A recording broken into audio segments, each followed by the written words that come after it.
Hello dear student, ये है आपका अपना चैनल अप्लाइड फिजिक्स क्लासेस। अभी हम लोग यूनिट 2 का जो करंट इलेक्ट्रिसिटी है उसका लेक्चर नंबर 4 देखेंगे। इससे पहले लेक्चर नंबर 1, 2, 3 अपलोड हो चुका है। अगर आप लोग नहीं देखे हैं तो पहले उसे देख लें, तभी आपका लेक्चर नंबर 4 समझ में आएगा। और आज का जो लेक्चर 4 का जो हमारा टॉपिक है वो टॉपिक है relation between drift velocity V D, है ना, drift velocity V D and electric current I. V D और आई के बीच रिलेशन था।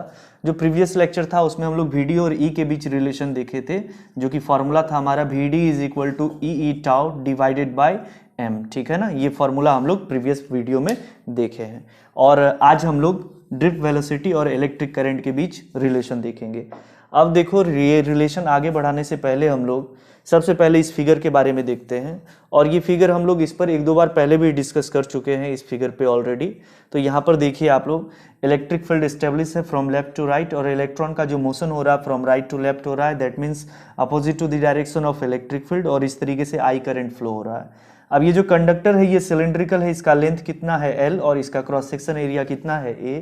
और आप जानते हैं जब इसके क्रॉस सेक्शन एरिया को इसके लेंथ से मल्टीप्लाई करेंगे तो इसका टोटल वॉल्यूम आ जाएगा। और यहाँ पर ध्यान दो, ये जो इलेक्ट्रॉन है ये मूव कर रहा है कितना वेलोसिटी, इसका VD ड्रिफ्ट वेलोसिटी। और इलेक्ट्रॉन को ये जैसे फर्स्ट इंड है और ये सेकेंड इंड है, तो सेकेंड इंड से इलेक्ट्रॉन यहाँ पर फर्स्ट इंड पर जब पार करता है तो इसे कितना टाइम लगता है T, और ये T टाइम में कितना लेंथ कवर कर रहा है, कितना डिस्प्लेसमेंट हो रहा है इलेक्ट्रॉन का, L डिस्प्लेसमेंट हो रहा है।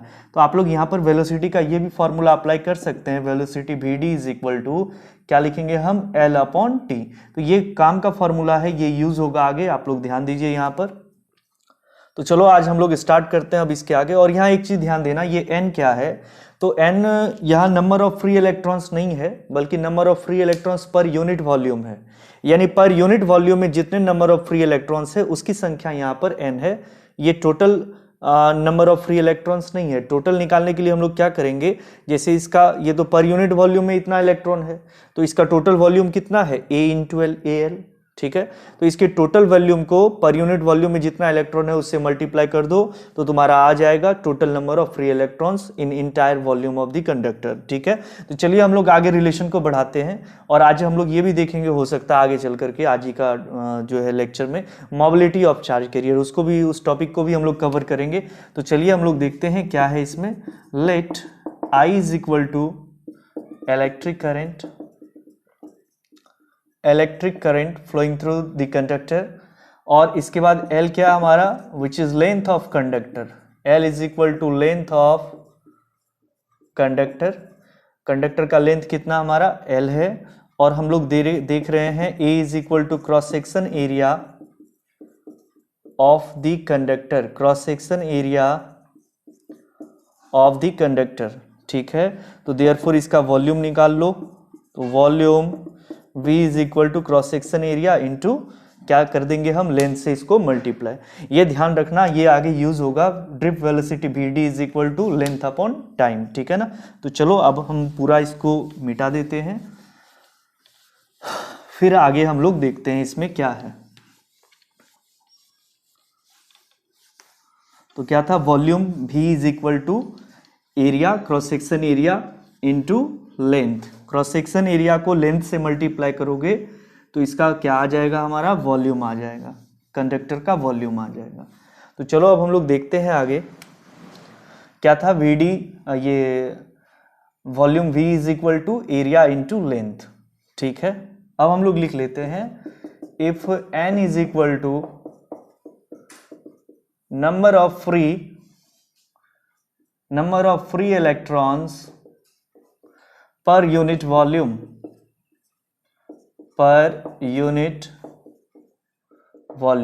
तो पर यूनिट वॉल्यूम में नंबर ऑफ फ्री इलेक्ट्रॉन्स कितना है N, therefore total number of electrons निकाल लो। टोटल नंबर ऑफ इलेक्ट्रॉन्स के लिए आप क्या करेंगे, number of free electrons per unit volume जो है उसको टोटल वॉल्यूम से क्या करेंगे आप, मल्टीप्लाई। यानी N इंटू V का वैल्यू कितना है AL, NaL, ये है टोटल नंबर ऑफ इलेक्ट्रॉन। अब यहां देखो again, if small e is equal to charge on an electron, तो बताओ एक इलेक्ट्रॉन पर कितना चार्ज है, small e. Therefore total charge find कर लो हम। तो ये रहा total charge Q and Q is equal to कितना हो जाएगा, टोटल नंबर ऑफ इलेक्ट्रॉन्स को एक इलेक्ट्रॉन पे जितना चार्ज है उससे मल्टीप्लाई कर दो, यानी NaL total number of electron, और एक इलेक्ट्रॉन का चार्ज E इससे मल्टीप्लाई कर दो तो टोटल चार्ज आ जाएगा। अब हमारे पास एक फॉर्मूला है, we have I is equal to Q upon T, ठीक है। अब Q के बदले आप पुट कर दीजिए NaLe डिवाइड बाय क्या, T। अब आप लोग को यहां पर दिख रहा होगा ये जो लेंथ अपॉन टाइम है, ठीक है ना। अब ये लेंथ अपॉन टाइम, इसके बदले तो हम लोग Vd यूज कर सकते हैं, अभी तुरंत फिगर में हम समझा रहे थे। Here L by T is equal to Vd which is drift velocity, therefore बताओ क्या हो जाएगा, I is equal to formula NaE तो है ही यहाँ पर NaE, और L बाई T के बदले क्या हो जाएगा हमारा Vd हो जाएगा। तो I is equal to NaE Vd, ठीक है। एक बार फिर से सुन लीजिए आप, यहाँ पर N क्या है, number of free electrons per unit volume, A क्या है हमारा क्रॉस सेक्शन एरिया, E क्या है हमारा electronic charge on N electron, और Vd क्या हमारा ड्रिफ्ट वेलोसिटी, Vd क्या है ड्रिफ्ट वेलोसिटी। तो हम लोग देख रहे हैं करंट का जो ड्रिफ्ट वेलोसिटी के साथ रिलेशन है विच इज डायरेक्टली प्रोपोर्शनल, तो I is directly proportional to क्या देख रहे हैं हम लोग, Vd, है ना। यानी जितना ज्यादा ड्रिफ्ट वेलोसिटी का वैल्यू होगा इलेक्ट्रिक करंट का भी वैल्यू उतना ही ज्यादा होगा, उसी प्रोपोर्शनल में जो है वो इंक्रीज करेगा, ठीक है। अब यहाँ पर ध्यान दीजिए आप लोग, जो प्रीवियस हम लोग पढ़े हैं लेक्चर में हम लोगों ने रिलेशन देखा था, Vd is directly proportional to E, ठीक है। और आज हम लोग देख रहे हैं I is directly proportional to क्या है, Vd। यानी इसका मतलब ये है अगर आप इलेक्ट्रिक फील्ड बढ़ाते हैं तो ड्रिफ्ट वेलोसिटी भी इंक्रीज करेगा, और ड्रिफ्ट वेलोसिटी इंक्रीज करेगा तो इलेक्ट्रिक करंट का भी वैल्यू क्या होगा, बढ़ने वाला है। तो ये इस प्रकार से हम लोग रिलेशन देख रहे हैं। चलो इसमें हम लोग और भी आगे एक फॉर्मूला इसको बढ़ा लेते हैं। तो ये देखो क्या है हमारे पास, I is equal to NeA Vd, ठीक है। But we have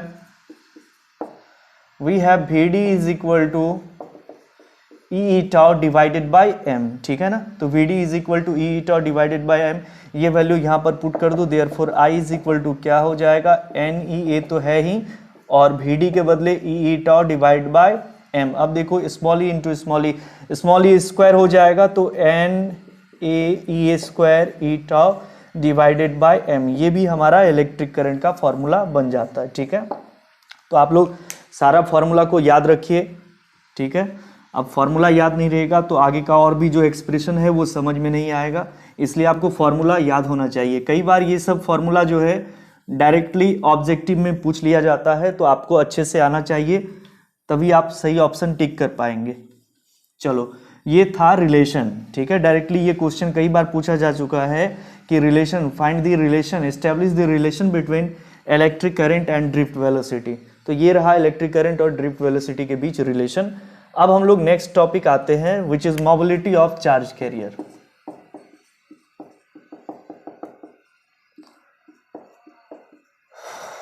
mobility of charge career, ठीक है। हिंदी में हम लोग इसे कहते हैं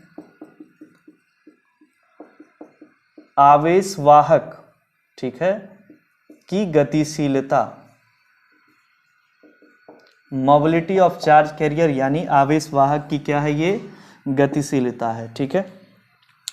तो इसे कैसे हम डिफाइन करेंगे, drift velocity per unit applied electric field is called mobility of charge career, ठीक है। इस तरीके से हम लोग इसको डिफाइन करेंगे।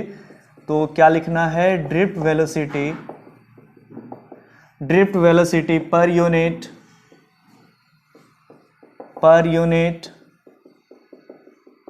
Applied electric field per unit applied electric field is called mobility of charge carrier is called mobility of charge carrier। drift velocity per unit applied electric field is called mobility of charge carrier, ठीक है। तो इस प्रकार से हम इसे define करते हैं। अगर हम हिंदी में बात करें इसका, तो प्रति एकांक आरोपित इलेक्ट्रिक फील्ड में जो ड्रिफ्ट वेलोसिटी होता है उसे ही आवेश वाहक की गतिशीलता कहते हैं। अगर हम इसका डिफिनेशन के अकॉर्डिंग फॉर्मूला लिखना चाहें तो क्या है, drift velocity per unit applied electric field. तो per unit electric field that means electric field से क्या करना है, हमको डिवाइड करना है, ठीक है ना।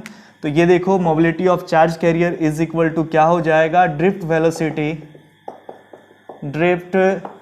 Velocity divided by electric field, ठीक है। अगर इसको हम शॉर्टकट फार्मूला इसका बना ले तो मोबिलिटी ऑफ चार्ज कैरियर को म्यू से डिनोट करते हैं एंड ड्रिफ्ट वेलोसिटी को वी से और इलेक्ट्रिक फील्ड को किससे, ई से। तो mu is equal to v upon e. अगर हम इस फार्मूला के अकॉर्डिंग मान लो वी का फार्मूला लिखना चाहें तो म्यू इंटू ई हो जाएगा। इस प्रकार से कई सारा हम लोग देख रहे हैं कि वी का फार्मूला हमारे पास आ रहा है, ठीक है ना। आगे इसका अगर हम एसआई यूनिट लिख लें, एसआई यूनिट ऑफ म्यू, तो बताओ ऊपर में वी का एसआई यूनिट लगेगा विच इज मीटर पर second, divided by electric field का एसआई यूनिट क्या होता है, न्यूटन पर कूलम, ठीक है ना। अब देखो मीटर पर सेकेंड तो ऊपर है ही, नीचे से न्यूटन ऊपर आया -1, कूलम ऊपर आया +1। अब आप देख सकते हैं यहाँ पर कूलम पर सेकेंड को हम लोग जानते हैं एम्पियर कहते हैं, ये रहा एम्पियर, और ये मीटर तो मीटर है ही, और ये रहा पर न्यूटन। तो यूनिट क्या हो जाएगा मोबिलिटी ऑफ चार्ज कैरियर का, एम्पियर मीटर पर न्यूटन। नेक्स्ट पॉइंट आप लोग इसका डायमेंशन खुद ही फाइंड कर लेंगे, वी का डायमेंशन लिखो ऊपर, ठीक है ना। LT-1 divided by electric field का डायमेंशन पुट कर दो और आपका डायमेंशनल फार्मूला इसका आ जाएगा, तो कोई दिक्कत नहीं इसमें। आगे आ जाओ, इस फार्मूला पर थोड़ा सा और हम लोग डिस्कस कर लेते हैं। तो इसका आप लोग डायमेंशनल फार्मूला फाइंड आउट कर लेंगे।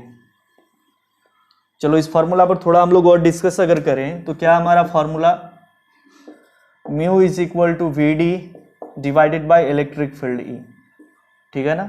इस फार्मूला को हम लोग ऐसे भी लिख सकते हैं, और mu is equal to VD into 1 upon e, but VD is equal to हम लोग जानते हैं e tau by m, therefore put कर दो ये वैल्यू। तो mu is equal to VD के बदले e tau divided by m into कितना हो गया यहाँ पर 1 अपॉन ई, ये ई और ये ई कैंसिल हो जाएगा।